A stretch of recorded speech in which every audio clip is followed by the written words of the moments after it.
l'entrée de l'exposition, le visiteur est accueilli par deux portraits somptueux, grandeur nature, qui montrent le roi, Henri II, et son épouse Catherine de Médicis, comme si on était face à eux.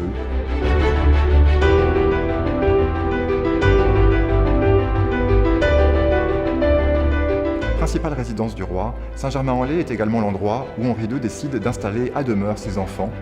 Et c'est ainsi par exemple ici que Marie Stuart arrive en France et rencontre la cour de France.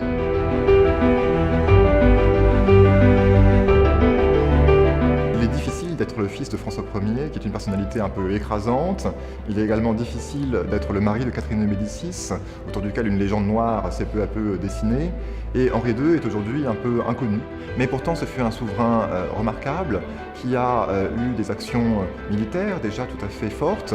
C'est lui, par exemple, qui reprend Calais plus de 2 siècles après que la France l'ait perdu contre les Anglais.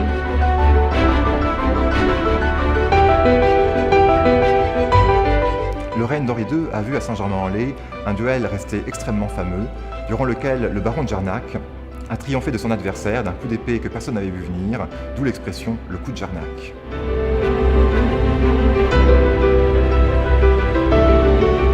Saint-Germain-en-Laye a vu évidemment des fêtes extrêmement somptueuses, dont on conserve des récits enthousiastes des ambassadeurs qui permettent de comprendre pourquoi l'un d'entre eux a dit « Qui n'a pas vu la cour de France n'a pas vu ce que c'est que la grandeur ».